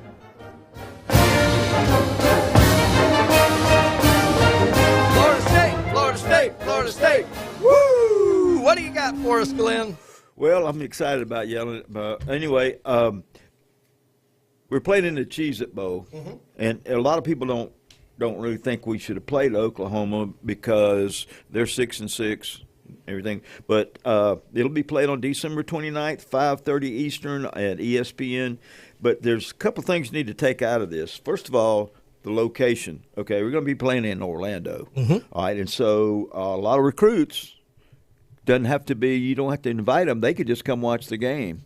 True. And also, this location is very important because the opening game next year is LSU at that stadium. Oh, wow, it sure is. So, anyway, that'll be good. And then the other thing, because we played Cheez-It Bowl, is 2 blue bloods kind of getting together. You know, Oklahoma and FSU have a history of playing each other. I think the first time we played was in our Orange Bowl in 2001, and that was for a national championship. Absolutely. So anyway, came up short on that. But there's just some history there going back and forth. They came to Tallahassee and beat us pretty bad, and then they beat us in the national championship game. Later on in the in the 2000s. Also, though, we think it's kind of a winnable game. So you can. I think we have survived very well, especially with the people we got that are going to play in. Going to play in the bowl game. They said they were going to play. They're not leaving. So, and then you got to talk about the quarterback coming back, the running back coming back. Okay, and then the defensive linebackers coming back. Well, and look, Coach Norvell has kind of hit it out of the park with his portal acquisitions the last couple of years. He hits a couple of key spots. Right. Particularly kind of up front on defense. You get a couple of key guys in there. The recruiting has improved. One of the things you got, the Darrell Jackson out of Miami, the defensive tackle, who, he was at Maryland. Yeah. He came to Miami to be closer to home, but then it didn't pan out at Miami. So now he wants to be a part of that defensive line. Yeah. I would, Coach Hagan's coaching me. I'd like to have that. Yeah. And then, of course, the big tight end we got from South Carolina, the Jaheim Bell. Yes. Everybody's big choice. Pickup. Yeah, big pickup. And then there's a running back who was going to go to Penn State, but he's now decided to come to Florida State out of high school, Kazan Holmes. So he actually enrolled in August. So I think he was redshirted. Then the other thing, too, is right now, in 2023, FSU is probably 18th with high school recruits. And if they get a couple more 3-stars, they'll be in the top 10 or 15 with the high school. And then, of course, he has always used a portal really well because when he got there, it was like a dumpster fire. Oh, Eddie, Michigan Eddie's favorite word. So anyway, but he has always used that. He's always backed up things, but he also integrates everybody. So he's done a lot of good things. In the last 4 or 5 games when they had a big lead, a lot of people played. Some of them didn't even have their name on their jerseys. So, I think he's done real well. I think this is a time for him to make sure, though, he gets really good into the high school recruiting. I think that's right because that's where you build your depth. I mean, you're going to get players, but you really build your depth, and that's critical because the injuries happen to everybody every year, and you need those guys to fill in those spots and do that. What's impressive to me with you look at the Jaheim Bell acquisition, they picked up a ton of great receivers who really you could see them get better as the year went on. Jordan Travis improved immeasurably, and he's coming back. The running back room is fantastic. Right. Now you add that tight end element. There are weapons all over the McDonald's field. leaving. They had a kid. I think his last name is Douglas. He's from Tennessee. Played at Haywood, and they always played for state championship. And so they played against my guy from Springfield. But anyway, so that's good. But to bring another guy in, and then they got another young guy coming in. I'm telling you, Marlock or something like that is coming in. So he's done well, and I think what they've done of improvement is going to draw people to him. Yeah, I think now we've figured out he's the right guy,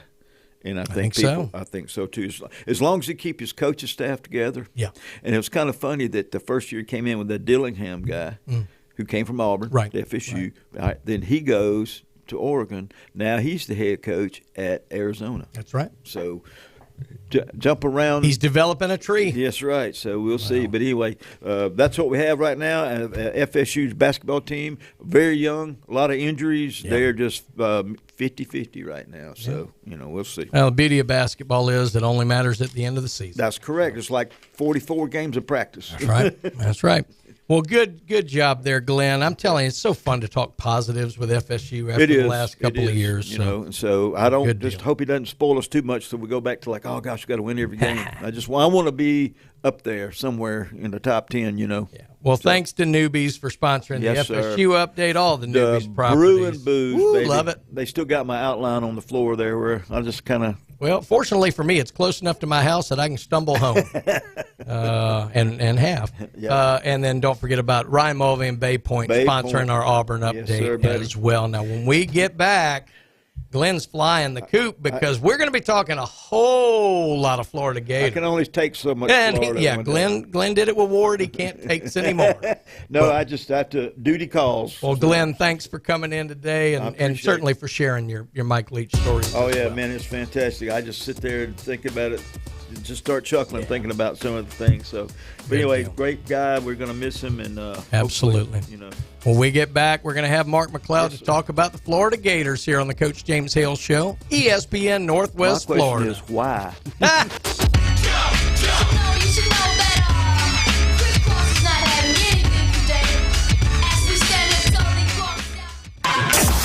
ESPN Northwest Florida. The Dolphins may have been a mirage. Look at that win streak. Those 5 wins were against the Steelers, the Lions, the Bears, the Browns, and the Texans. Those are the 5 games that they won. I think it is reasonable to at least wonder if there wasn't a little paper tiger involved in that Dolphin along the way of that winning streak. Greeny, weekdays 2 to 4, ESPN Northwest Florida. Sykes Concrete has been in business in this area since 1947, and 3 generations later, they're still going strong. See Sykes Concrete for dirt, sand, rock, and concrete. They can handle any size job from the smallest to the largest. Sykes Concrete pays CDL truck drivers some of the highest wages in Bay County, making $50,000 to $75,000 a year, including holiday and vacation pay, plus health insurance. See Hugh Sykes at Sykes Concrete, 8030 Highway 77 on the right, just north of Southport Elementary School. Hi, it's Coach James Hale. Keeping your car looking great is easy as 1, 2, 3 at Blue Sky Express Car Wash. By joining their monthly wash club, you'll get the best bang for your buck. And just 2 car washes, your monthly membership pays for itself. Don't miss the summer deal where all your monthly memberships are 50% off on your first month, starting at $9.99 a month. Become a member today at Blue Sky Express Car Wash on Bat Beach Road, right next to Home Depot. Tell them Coach Hale sent you. Honey, the garage door is acting up again. I'm calling a professional. All about garage doors. My garage door is broken. Can you help? Of course. Whether you have broken springs, braid cables, worn rollers, need a new garage door opener, or your doors are off track, we can fix it. What if it's beyond repair? Don't worry. If that's the case, we would be happy to find and install the perfect garage door for you. All about garage doors. Honesty, integrity, and reputation. Now? It's the Coach James Hale Show. Go nuts. Live from the J. Michael Studio at 104.3 ESPN Northwest Florida.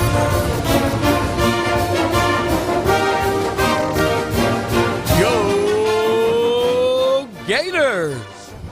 Brian Haddad sitting in for Coach Hale on the Coach James Hale Show this morning.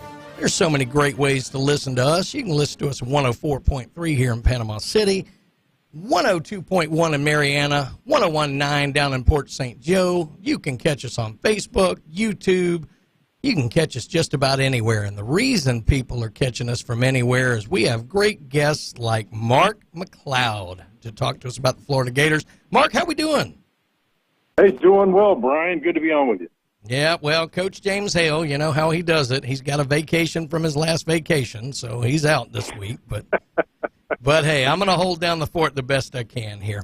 Let's talk a little bit about this bowl game coming up on Saturday. 1:30 Central, 2:30 Eastern. Got Oregon State, who much improved team, just gave their head coach a whole lot of money. But one of the encouraging things, Mark, for the Gators, obviously not going to have Anthony Richardson, but Gervon Dexter, Richard Gurridge going to play in the game. Talk about that and maybe how that kind of defines the culture that Napier has built this year within that locker room. Yeah, I think that's big. And Ventrell Miller, too. He was listed on the roster and said he's going to play, so initially. I think it's huge for Florida. I mean, anytime you get guys who've already said, look, we're not going to be there but next year, but we're going to play in a bowl game. You know, I think that's big because you see so many guys the past few years opting out. I think it does speak volumes for Napier and really that these guys all, you know, kind of bought in. Obviously, there were a few guys that did not buy in through the course of the season, as we've seen, and a lot of those guys are now in the transfer portal. Well, a few of those guys are in the transfer portal. Some of those other guys have opted to leave Florida as well. On the conversation with Coach Napier, who probably told them the grass is probably going to be greener for you somewhere else. So, but good opportunity to see Florida and to see. I got to be honest with you, Brian. I'm kind of surprised that Dexter's playing. I'm surprised to see Ventrell Miller after several injuries at the University of Florida playing. You know, we get that Richardson's not, Osiris Torrance aren't. Torrance could be a first-round pick. Yeah. Maybe a second-round pick, and then certainly with Richardson, we're going to find out. Yeah, great story on Torrance, too. You know, here's a guy who goes to University of Louisiana with Billy Napier, comes with him to Florida. Now, it's not like it was a surprise. I think he was preseason, but being named first-team All-American there and possibly being a first-round pick, that's a pretty cool story, don't you think?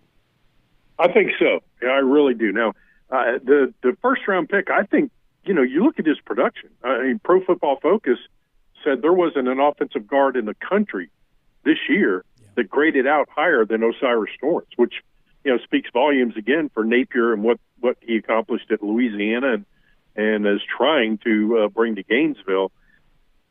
But there, you know, I did talk to a friend of mine who's does the mock draft stuff, and he's very engaged in all that. He said that some of the scouts said they're really not thrilled with his body. He doesn't have Torrance doesn't have the NFL body that they like.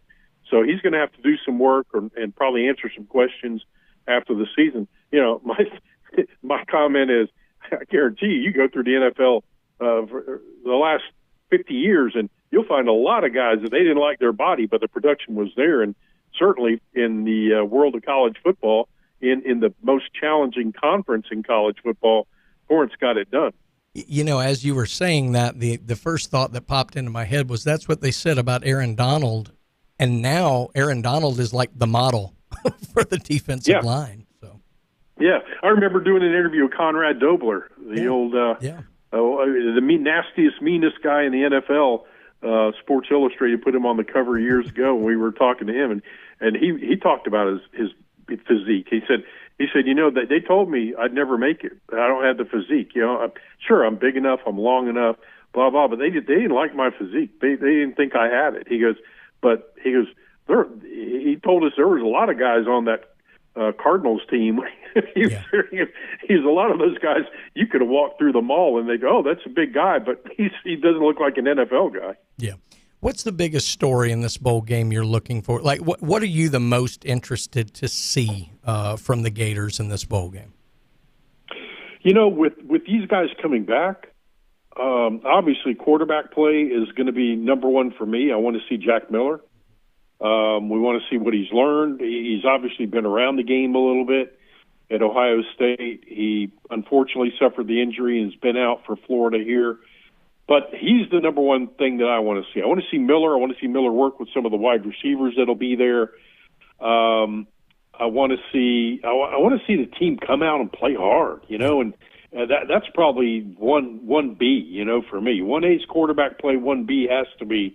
I want to see his team bring it together and come out and say, hey, we want to go win a bowl game. We just don't want to go to Las Vegas, have a good time, get back on the plane, and come home disappointed. We want to go out there and we want to play what we hope to bring to the table in the coming years, Florida football.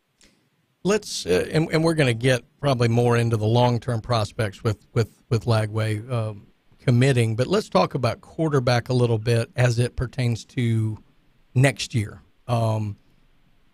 Where does Florida go? Is the answer Jack Miller? Is the answer Rashada? Do they look to maybe go get? I mean, there's some pretty big experienced quarterbacks in the portal. Do you try and go get one of those? I guess we'll find out a lot on Jack Miller in this bowl game and in the practices, but where do you think Florida is looking, or are they looking at all three? I think they're going to be open to everything. Yeah. But Rashada coming in is huge for Florida. Mm-hmm. Of course, as you said, Lagway's got one more year in high school. Then he'll be on campus if he sticks. And again, all of this is until they put pen to paper. Committing doesn't mean what it used to. Committing means nothing. Decommitment seems as fun these days as committing, doesn't it? Yes. It's gotten to that point where when kids decommit, they make a big deal. It's all over social media. They make a big deal about it. Mark, I'm convinced they're addicted to the press. I'm convinced that they just want to see their name in the social media trending and like that. I think they're just committing to get that. They're decommitting to get that. So, I think you're absolutely right. That's exactly what it is. And I don't know. I think the first guy they look at has got to be Slovis up at Pitt. Yeah. Here's a kid that was at SC. Of course, Florida's got assistant coach. It was on that staff over there. I think they like Slovis. There are plenty of reports out there. They have spoken to him already. There, as you said, though, there are a lot of quarterbacks out there. They just have to bring a transfer guy in. They really do. And let that guy compete with Miller. Let that guy compete with Rashada, and try to make for a really challenging quarterback room. I think is the thing they have to do. And then we'll see what happens the following year. I was kind of leaning toward if Kitna didn't win the job in the spring, he was probably going to leave anyway. But he made his own exit. So I think that's. Yeah, he made that very easy. So I think this is going to be an interesting, very interesting spring for Florida at every position, but certainly at the quarterback and wide receiver position. Those are going to be two hot spots that people are going to be looking for a lot of movement. And I would also say left tackle for Florida as well. Keep an eye on the transfer portal there. Yeah, absolutely. Well, let's look at the Lagway effect, if you will. Obviously, you're right. He hasn't committed. I mean, for that matter, Rashada isn't signed and sealed yet either. But I found it interesting because, obviously Rashada, big 5-star kind of guy, and Lagway certainly too. I guess when I heard that, I was almost surprised one didn't have an effect on the other, that Lagway seeing Rashada might put him off of Florida, or Rashada seeing Lagway come in might put him a little bit off. And I guess some of that still remains to be seen, but that's kind of the gamble you take where you're going after all of these talented guys, is that, they all want to occupy the space themselves. So it's got to be a hard balance for coaches these days to try and bring in great talent, but not maybe run off the ones that you have. Yeah, and that's old school, and I like that. Yeah, I like that players aren't afraid to go to compete. That's right. That's the way it's been in the Southeastern Conference. That's the way it's been at FSU, or was for many, many years. Miami, these kids saw the roster. They just wanted to go there and compete and learn from some of those players. And these days kids want to come in and start right away. They want to kind of know they got an opportunity to start. But Lagway it's big. It's big for helping Florida recruiting. You got Elijah Rushing, a big edge rusher from out in Arizona somewhere. He's a 5-star kid who a lot of the at least two of the I shouldn't say a lot, but two of the recruiting guys say he's right now really locked into Florida. So, and how many other guys is he going to keep recruiting that can come in that class and do it? We already see Miles Graham. Miles Graham has been recruiting like crazy. Of course, for those that don't know, Ernest Graham's son, Miles, up in Atlanta, and he has been on board with Florida for a while and has been all over it. But now we'll see what happens after down the road. But again, because until a kid puts pen to paper, I don't trust anything. Yeah, well, and it's good, and we talked about this last time. It's good to see Florida in the mix on some of these big-time recruits. I just saw they're in the top 3 now with Ricks, with Alabama and LSU as well. So just being in that kind of final 3 battle with teams like Alabama and Georgia and LSU and like that is always good news. Mark, we're going to head to a break here, and we're going to come back with you for one more segment talking about the Gators, and we're probably going to start with that recruiting. So hang on the line with us here. Let's talk just another thanks to all of our sponsors. The only reason this show happens is because of these sponsors, and you need to go out and visit them and support them the way that they support this show. Jay Michaels, Blue Sky Car Wash, Chad Mitchell, Rudy's Barbecue, Chuck Tucker, you got El Rodeo Tequila, Paparazzi, Max Fit, Dr. Ward, another good Gator, Deck Cajun Place, Turf Pro, Buffalo Rock, Newbie, Steverson, Bay Point, so many great sponsors and so many great products, and make sure that you go support them. When we get back, we're going to talk more Florida Gators with the great Mark McLeod right here on the Coach James Hale Show, ESPN, Northwest Florida.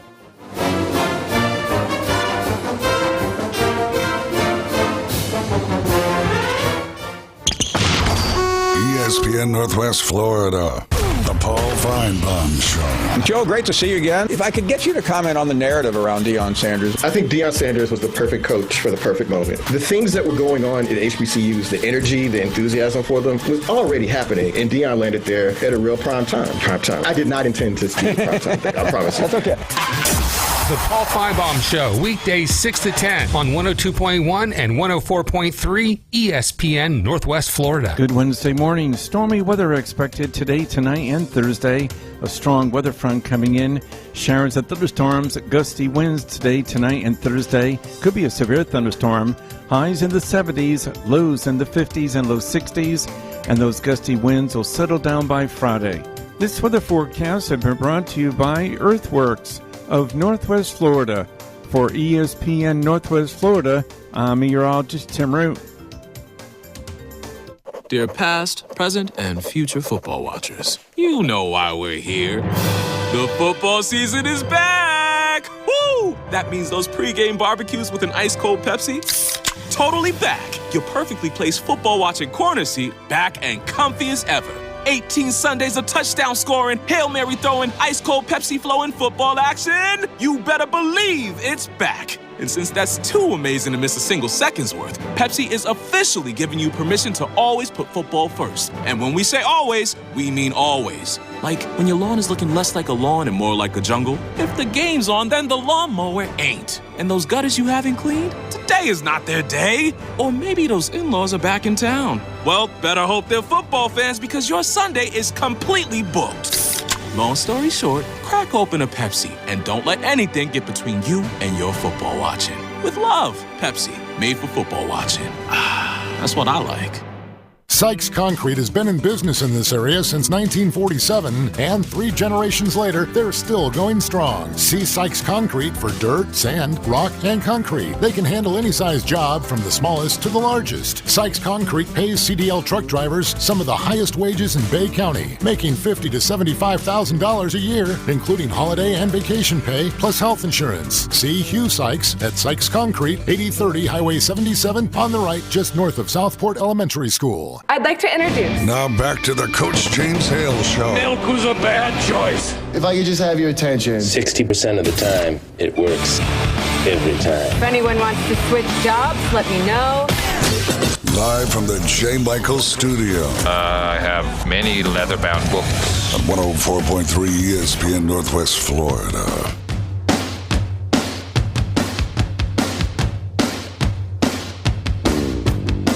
Final segment here, Coach James Hale Show on a Wednesday, and we have saved the best for last because we get to talk more to Mark McLeod about the Florida Gators. Mark, if folks want to listen to you, how can they go about that? Yeah, Ed McLeod Live on Twitter. That's probably the best way to connect with me. Of course, they can also do so, Mark, at blitzsportsradio.com, and we'll be starting in January, starting the internet radio show, so looking forward to that.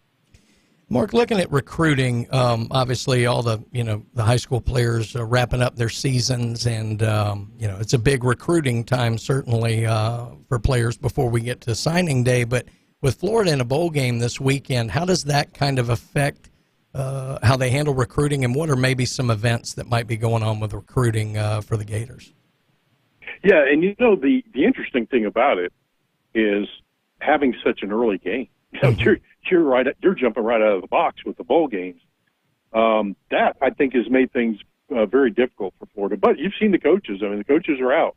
There's a lot of stuff on social media, photos of them with recruits. They're hitting as many as they can. I know they were down in Ocala yesterday, I believe it was. Yeah. May have been Monday. Monday, actually, down at Trinity Catholic with John Brantley and company. And then just as they posted that picture with Billy Napier and John Brantley, here comes Cristobal with John Brantley, a photo of him. So both of them were hitting Trinity Catholic, and they've been all over. So a lot of good stuff happening there, but I got to tell you, it's got to be driving them crazy, because now there's nothing they can do this week. Obviously, they're out in Vegas. So after Vegas wraps up, I think you'll see Florida very active obviously with the dead period coming up. Yeah, it's a shame, they couldn't just organize a recruit trip weekend out to Vegas with them. I think I might commit to Florida for that. Yeah, I think they would have had a few takers on that one, that's for sure. Absolutely. Let's shift gears here, Mark. Since Coach Hale isn't here, we can actually talk about a ball that's round and not oblong. But I'm curious, new head coach Todd Golden, coming off a rough loss of the weekend, I think it was, to UConn. Of course, UConn's a really good ball club, but maybe talk to our listeners who are just starting to shift now and remember that basketball is a sport, kind of about the Gators this year, how it looks so far, and what are maybe some names we can look for with the Gators basketball team? I think it's going to be a work in progress. I really do. New coach, new staff. You've got some transfers who I think they're pretty high on. But I just think it's going to be I think it's going to, people are going to have to be a little patient if they want to see Florida do anything right away. It's interesting. I was talking to one of the players, I guess back when I wasn't supposed to be talking to a player on campus. I was heading over for a football press conference. Don't worry, we'll edit that out. That's good. Yeah, I'm not mentioning names. I'm not. But anyway, the gist of what I got was, man, pretty excited about these guys that have come in, and said, he said, I think people, I think look for us around mid-January, February, to really start to bring it together and come together, because there are just so many new pieces, especially when you're dealing with a new staff, that it's just, people are just going to have to wait a few weeks for it to come together. But that was what I picked up, and just said, I think if you start looking around mid-January, the late January, I think you're going to see things a whole lot better. It may be too early. Has this team kind of defined an identity, if you will? Is this a perimeter team? Is this a team inside, on the blocks? I mean, have they kind of defined an identity yet, or is that still to come? And I go back to the conversation I had with a player. Yeah. I asked a very similar question, and he said, I think down the road we're going to become a perimeter team. Yeah. He said, and which kind of surprises. It's going to surprise a lot of people, but that's the what I was told. That look, you know, we've got some guys that can shoot, but you know, there's so many things we have to get in place, ball movement, you know, all the different things that the chemistry that it takes to build. But look down the road that I think we're going to be a pretty doggone good perimeter team. And, you know, I was very pleased to hear that. Yeah, certainly. All the talk, obviously, the last couple of days, we were a little unfortunate in that news broke during the show yesterday. And like I said, It was a statement I never wanted to read, but obviously the passing of Coach Leach. And one of the things we talked about was, you know, for me, he was my head coach because I went to Mississippi State, but he feels like he belonged to everybody in college football. And I was kind of wanting your thoughts maybe on Mike Leach and just the whole nature in general. I mean, it's been thank goodness, but it's been a really long time since we've kind of lost an active head coach, you know, during the season. So just some thoughts on Mike Leach maybe from you. Yeah, he's just fantastic. You know, I worked in radio with a guy who coached under him several years ago, and he shared some great stories. He used to tell us how funny Leach was. The guy's hilarious, and he goes, he's not even trying to be funny. He's just living his life. We all just, you know, in amazement watch him. I thought that Lincoln Riley had one of the best stories that I've heard about Leach. He said when he was working under him at Texas Tech, he said he got a phone call. He said, I'm sitting there doing my stuff, and Leach is right there in the office. And he gets a phone call, and he's got the old flip phone, and he opens it up and says, "Oh, hey, how y'all doing?" And he said, "Where y'all calling from?" And he's talking to whoever it is and he's quick to tell you, Riley will tell you, a half-hour phone conversation with Mike Leach is a normal conversation. It's just he can talk all day long. So he's on the phone for a while. He said, "I lost track of everything. I'm doing my stuff." He goes, but all of a sudden I hear him say, "Can you hear me? Can you hear me? Are you there?"